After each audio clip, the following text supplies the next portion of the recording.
नमस्ते दोस्तों, आप सबका एक बार फिर से स्वागत है आपके अपने YouTube चैनल सत्य सनातन में। और बहुत समय के बाद स्पार्टकस भाई एक बार फिर से हमारे साथ में। स्पार्टकस भाई, आपका एक बहुत बहुत स्वागत है। थैंक यू सो मच अंकुर, बहुत बहुत शुक्रिया। नमस्ते सब व्यूअर्स को, सब सब्सक्राइबर्स को। सबसे पहले तो माजरत, एक तो ये है कि इंडिया की पॉलिटिक्स और इंडिया की जो करंट अफेयर्स हैं उसमें बहुत कुछ चल रहा था। अंकुर खुद बिजी था। इस वजह से मैं अंकुर के साथ ना तो आज व्हाट्सएप पे तो बात हो जाती थी, मेरा भाई है ये। अपनी मसरूफियत के बावजूद भी जो है ना वो पूछता रहता है कि कैसे हैं, क्या है, मेरे मामलात का ख्याल रखते हैं। लिटरली अंकुर, ये रिकॉर्डेड कॉल पे ये बात कर रहा हूं मैं। ये पहले बात प्राइवेटली बात मैंने नहीं की थी कि मुझे अगर किसी को मैं अपने दिल से अपना भाई समझता हूं, या किसी किसी ने मुझे भाइयों से बढ़ के इज्जत दी है, तो वो आप हैं। आपने मेरे लिए बहुत कुछ किया है, मेरा यूट्यूब चैनल चलाया, आपने मुझे फाइनेंशियली सपोर्ट किया, आपने मेक श्योर किया कि मैं जहां पे भी बैठा हूं मुझे कोई दिक्कत ना हो। मतलब हर दूसरे चौथे पांचवें दिन आपके इतने चाहने वाले हैं, इतने फॉलोअर्स हैं, इतने कॉन्टैक्ट्स हैं, लेकिन उसके बावजूद भी आप मुझे भूलते नहीं है, तो उसके लिए मैं आपका बहुत बहुत धन्यवाद करता हूं। इस टॉपिक के लिए, जो टॉपिक मैंने आज जिस पे बात करनी थी, ये टॉपिक बहुत इम्पोर्टेंट है। मेरी अभी कुछ दिनों पहले मनोज से बात हो रही थी। मनोज को आप भी जानते हैं। हम्म। तो मनोज ने मुझे एक बड़ी सरप्राइजिंगली बात बताई कि हम जब और मुझे नहीं पता कि अभी ऐसा है कि नहीं है, लेकिन मनोज ने मुझे बताया कि हम लोग जब अपने स्कूल कॉलेजेस में पढ़ते थे ना, तो जो मुगल बादशाह गुजरे हैं, जो मुगल किंग गुजरे हैं, उनके बारे में हमें स्कूल की टेक्स्ट बुक्स में पढ़ाया जाता है। अब मनोज ये वीडियो देख रहा होगा, मैं आपको उसकी उसके बाद उसकी चार्ट का स्क्रीनशॉट आपको भेज दूंगा। मैं लिटरली कुछ देर के लिए ना अपना सर पकड़ के बैठ गया और मैं खामोश हो गया। मुझे इस बात पर यकीन नहीं आया। मैं अपनी पॉलिटिकल आइडियोलॉजी के बारे में बता देता हूं आपको। आपको मालूम ही है कि मैं एक सेकुलर हूं, लेकिन मैं जब इंडिया का सेकुलरिज्म देखता हूं ना, तो मुझे ऐसा लगता है कि उस सेकुलरिज्म को कोई बीमारी लग गई है, और वो सेकुलरिज्म से सिकुलरिज्म बनता जा रहा है, बल्कि पूरी तरीके से बन चुका है।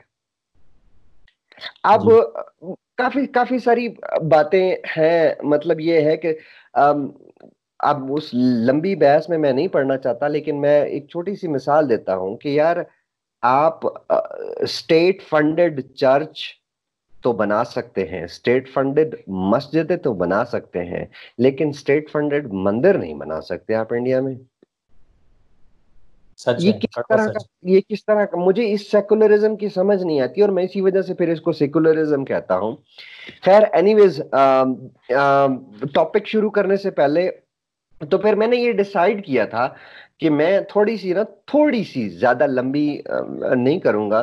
थोड़ा बहुत मैंने जो मुगलों के बारे में पढ़ा हुआ है उसके बारे में अपने दर्शकों को और आपको थोड़ी सी गाइडेंस देने की कोशिश करूंगा कि क्या ये लोग वाकई इंडियन थे, या इन लोगों को इंडिया से प्यार था, या इन लोगों ने इंडिया की जो प्रोग्रेस है, जिसको विकास कहते हैं, उसके लिए कोई काम किया या नहीं किया। मैंने कहा कि छोटा सा ना एक, हमने क्या करना होता है कि हमने एक ट्रिगर करना होता है अवाम को, बिल्कुल। पब्लिक को, जो लोगों को सिर्फ एक छोटा सा आईना दिखाना होता है, और बाकी हम काम उन पे छोड़ देते हैं। वो खुद जाके यूट्यूब पे, इंटरनेट पे बुक्स पढ़ के वो सारी रिसर्च कर सकते हैं।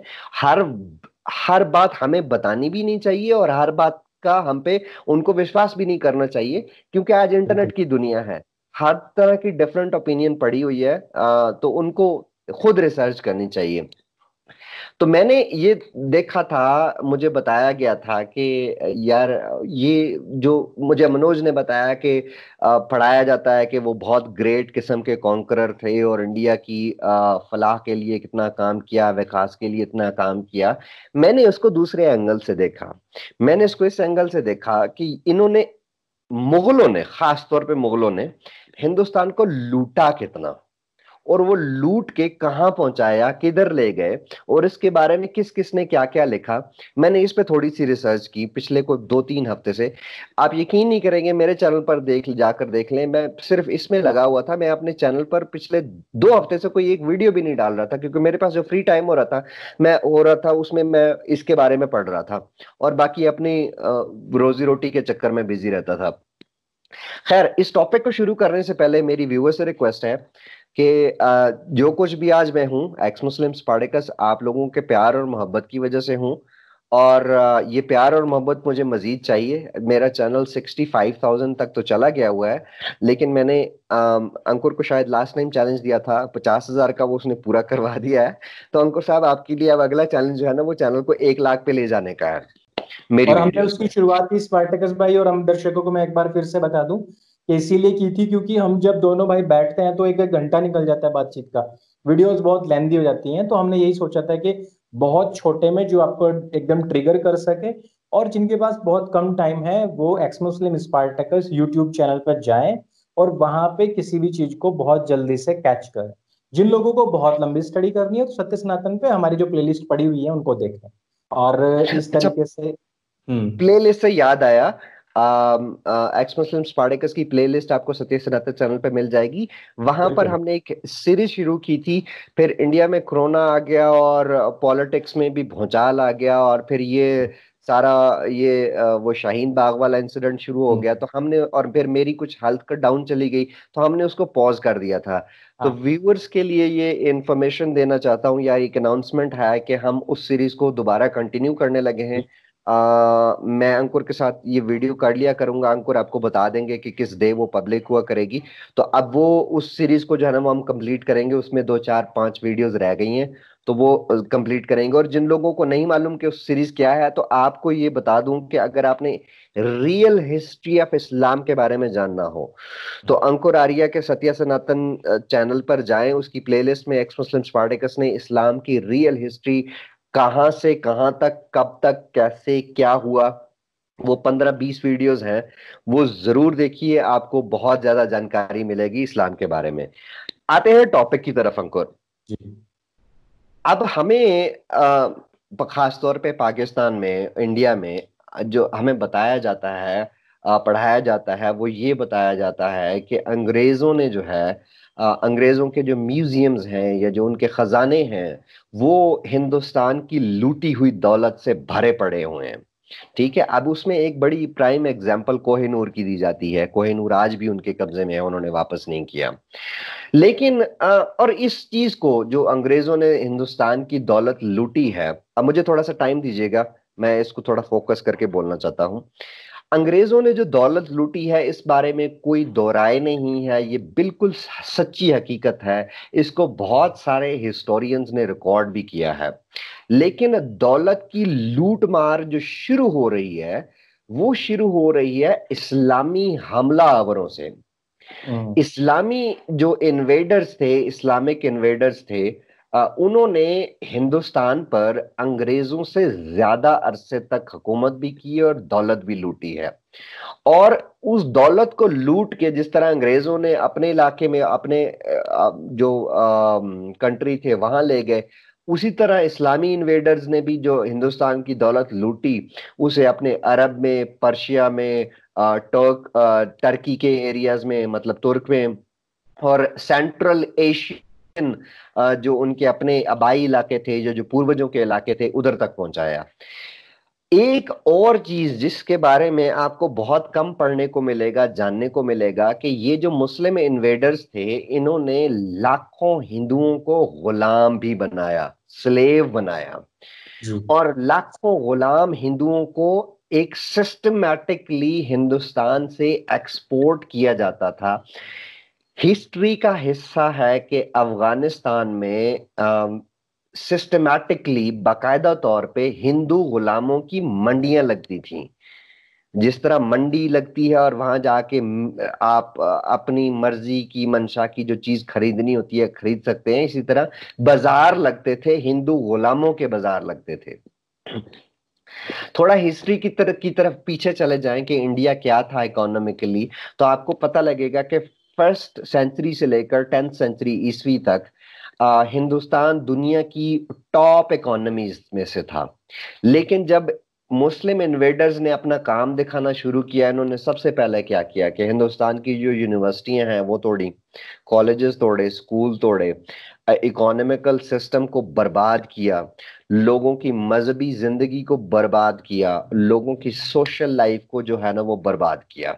सबसे पहला अटैक जो मुस्लिम इन्वेडर्स ने किया था वो इस लाइफ पे किया था।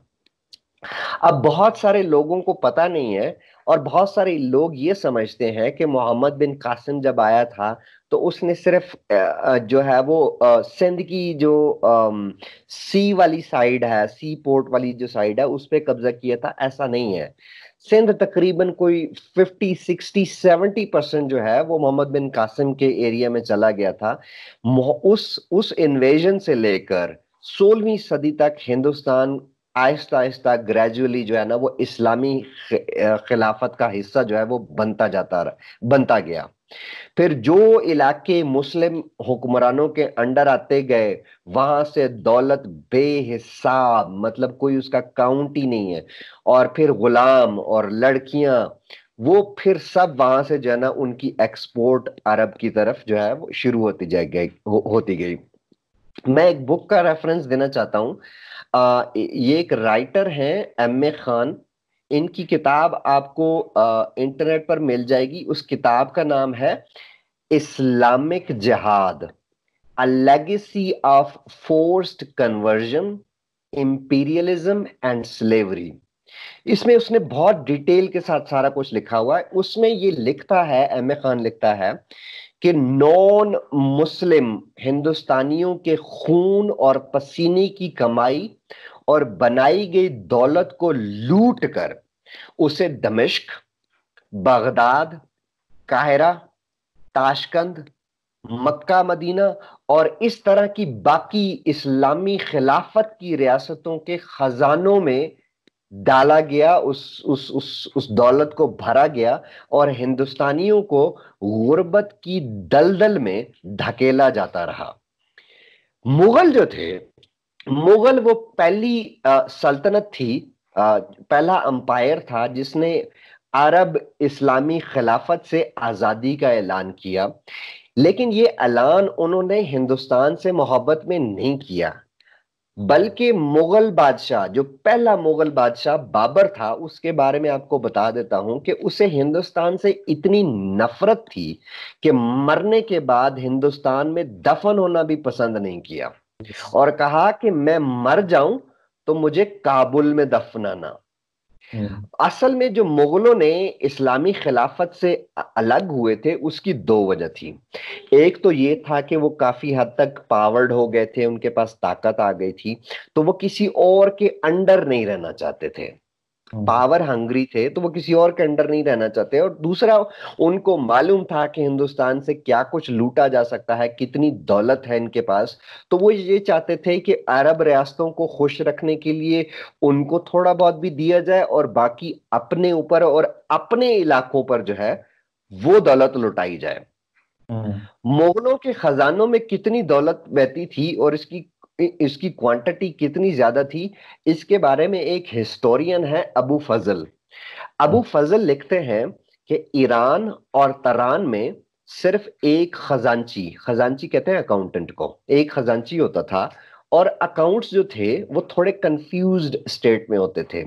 लेकिन इंडिया में रेवेन्यू की रकम इतनी ज्यादा होती थी कि और कारोबार इतने ज्यादा होते थे, बिजनेस इतने ज्यादा होते थे कि इस रकम को स्टोर करने के लिए 12 खजाने, कैश पेमेंट जो डेली का लेन देन होता था उसके लिए 9 खजाने, और ज्वेलरी, सोना, कीमती पत्थर, उनके लिए कुछ 3, 4, 5 अलग खजाने दरकार होते थे। अब हमारे जो प्यारे प्यारे मुसलमान हैं वो ये भूल जाते हैं और ये तावील देने की कोशिश करते हैं कि नहीं, ये तो हिंदुत्व वालों ने जो है ना वो इल्जाम लगाया हुआ है मुगलों पर, क्योंकि वो मुसलमान थे और हिंदुत्व वाले जो हैं वो उनको तकलीफ है मुसलमानों से, इसलिए मुगलों के बारे में झूठ बोलते हैं। तो भाई ठीक है, मान लिया कि हिंदुत्व वाले सारे झूठे हैं, अंकुर आर्य आप तो सबसे बड़े भाई झूठे हैं, ठीक है मान लेना आप, ठीक है। अब जी। आते हैं मुगल बादशाह, पहला मुगल बादशाह बाबर की अपनी ऑटोबायोग्राफी की तरफ, बाबरनामा। जी। और उस बाबरनामा में ये तोहफे तहाइफ और दौलत के बारे में उसने काफी डिटेल के साथ लिखा है, जो उसने अल्लाह के नाम पर अल्लाह का काम करने वाले लोगों को खरासान, हम्म। समरकंद, मक्का, मदीना और दूसरी इस्लामी रियासतों में भेजी। ये बाबर ने अटैक किया था दिल्ली सल्तनत पर, जब इब्राहिम लोदी जो है वो उसका इब्राहिम लोदी के टाइम पर, इब्राहिम लोदी को जो है वो पानीपत की जंग में शिकस्त हो जाती है, वो मारा जाता है। और तब उस टाइम पर, बाबर के टाइम पर, जो शाही खजाना था वो आगरा में था। हम्म। आगरा के शाही खजाने की चाबियां जो हैं वो मिल जाती हैं बाबर को। बाबर उस खजाने को खाली कर देता है, और जाहिर सी बात है कि उसने ये खजाना जब खाली किया था तो उसने ये खजाना हिंदुओं पर या क्रिश्चियंस पर या दलित्स पर या ब्राह्मण्स पर तो नहीं लुटाया होगा। बिल्कुल। बाबर अपनी ही ऑटोबायोग्राफी बाबर नामे में बताता है कि उसने ये खजाना कहाँ लुटाया। हम्म। अपनी ऑटोबायोग्राफी में लिखता है कि इस खजाने से पूरी फौज को, जो बाबर के साथ हिंदुस्तान पर हमला करने आई थी, पूरी फौज को अच्छी खासी रकम तोहफे में दी गई। और फौज में शामिल सब कबीलों के ट्राइब्स जो होते थे, उनके सरदारों को, जो जो सरपंच होते थे, उनको उनकी पोजीशन के मुताबिक इनाम दिया गया। अब हिस्ट्री अगर पढ़ें तो बाबर के साथ कौन आए थे हिंदुस्तान पर हमला करने? उनमें अफगान लोग थे, उनमें हजारा लोग थे, उनमें अरब लोग थे, उनमें बलोच थे, और उनमें जो बाबर का अबाई इलाका था, उज्बेकिस्तान, वहां के लोग थे, ताजिकिस्तान के लोग थे, सिंकियांग के थे। और ये फिर और जाहिर सी बात है, अरब तो उनके साथ, अरबों के साथ तो एक हाँ। इस्लामिक कनेक्शन भी था। तो भाई साहब जो थे, जो बाबर साहब थे, ये सारे खजाने जो हिंदुस्तान से के जो उसके हाथ लगे, वो लूट लूट के जो है ना, वो उनके हाथ बांटते रहे। अफगानिस्तान जो एरिया है, बाबर ने अपनी जवानी का टाइम जो गुजारा है वो उसने अफगानिस्तान में गुजारा है, ठीक है। अब यहां ये देखें कि उसने ये किया कि जो अफगानिस्तान की ये मैं नहीं बता रहा, ये उसके अपने बाबरनामा में लिखा हुआ है, अपनी अपनी लाइफ हिस्ट्री में लिखा हुआ है उसने, कि काबुल और वारसक, ये काबुल और वारसक दोनों अफगानिस्तान में है। हम्म। वहां पर कोई, चाहे कोई बच्चा है, कोई बूढ़ा है, कोई मर्द है, कोई औरत है, कोई आजाद है, कोई गुलाम है, हर शख्स को एक मोटी ताजी रकम दी गई। वो मोटी ताजी रकम कहां से गई भाई? भारत से लूट। हिंदुस्तान से लूट के ली गई, जी भाई, भारत से लूट के गई। फिर उसके अलावा यही नहीं थी, सिर्फ रकम की बात नहीं थी यहां पर। अ- अगर आप जो चमड़े की जैकेट्स बनती हैं ना, ये हम्म। बहुत, चमड़े का जो लिबास बनता है ये बहुत एक्सपेंसिव होता था, आज भी बहुत एक्सपेंसिव है। फिर वो जी। निकाल के लिया गया। यहाँ पर सिल्क के ड्रेसेस होते थे, सोना चांदी के तोहफे होते थे, इंडिया का फर्नीचर बहुत मशहूर था। ये हम्म। सारा कुछ जो है यहां से निकाल के उन इलाकों में भेजा जाता रहा।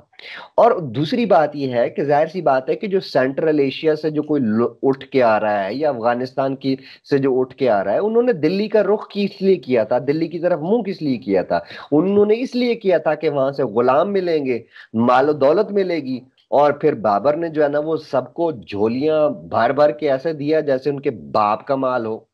हम्म। एक और पर्शियन हिस्टोरियन है फरिश्ता, वो जी। लिखते हैं कि बाबर ने अपनी मालो, जो हिंदुस्तान की पर जब कब्जा किया, तो मालो दौलत को इस हिसाब से लौटाया, इस तादाद से लौटाया कि इस बंदे का निक नेम जो है ना वो कलंदर पड़ गया था।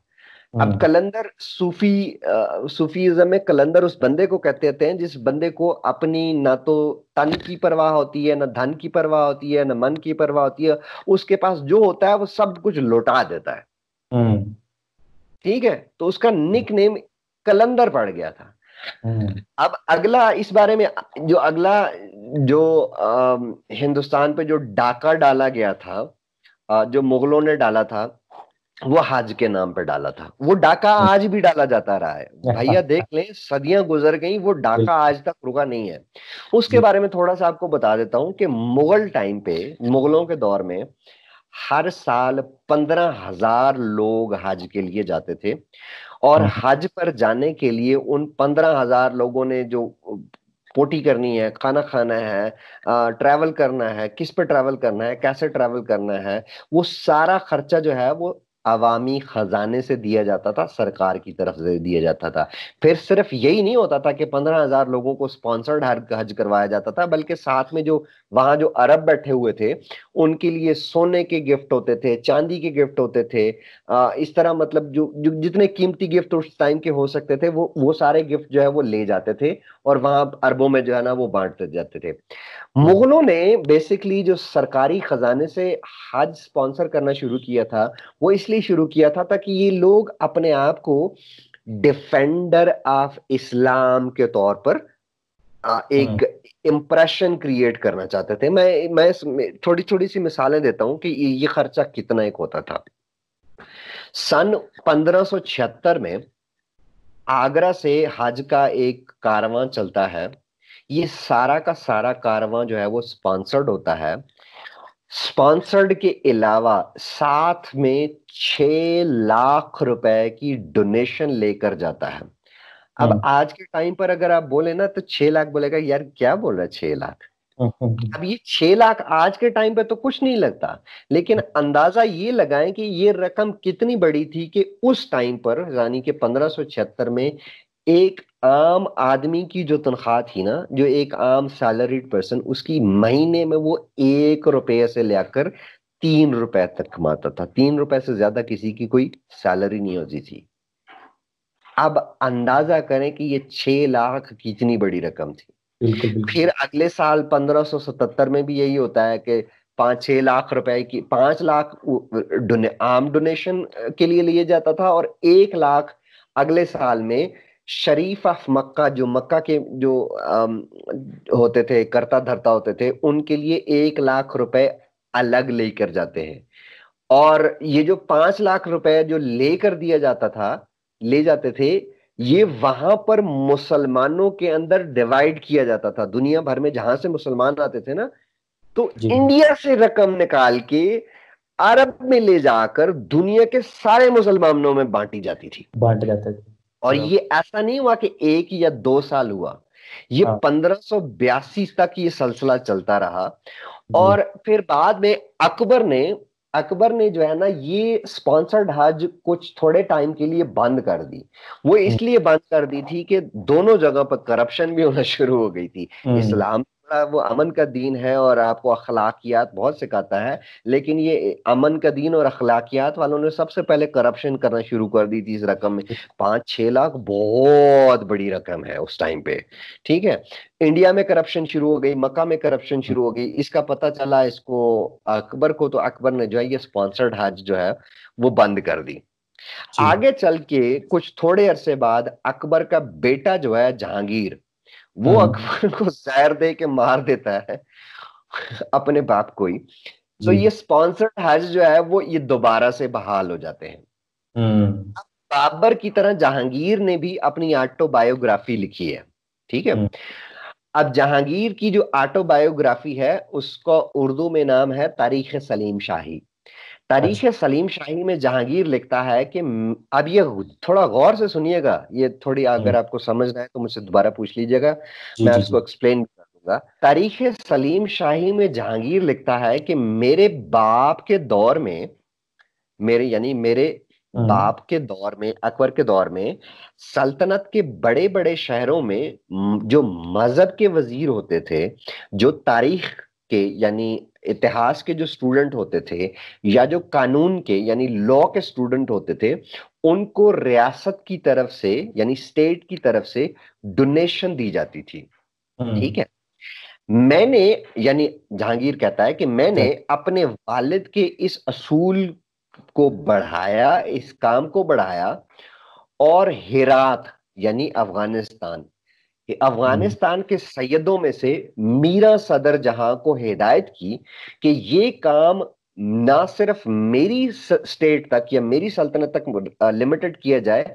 बल्कि गैर मुल्कियों यानी पर्शिया के लोगों को, रोम के लोगों को, बुखारा के लोगों को और अजरबैजान के लोगों को भी इंडिया से पैसा मिले। अच्छा जी। जी भाई। और ये कहते हैं कि हमारे लोगों ने तो यहाँ का पैसा यहीं लगाया, यहीं तरक्की करी, कहीं बाहर नहीं भेजा देखो। और ये इन्हीं के खुद के ही लोग ही लिख रहे हैं अपनी ऑटोबायोग्राफी में। 350, एक इन इन सारे कमीनों को एक ही जवाब देता हूँ, सॉरी मुझे थोड़ा सा गुस्सा आ रहा है। हम्म। 350 400 साल जो इन्होंने हुकूमत की है, अगर जी। कहते हैं कि इन्होंने यहाँ का पैसा यहाँ पर ही लगाया है, हम्म। इंडिया एग्रीकल्चर की वजह से जाना जाता है, काश्तकारी की वजह से जाना जाता है, खेती बाड़ी की वजह से जाना जाता है।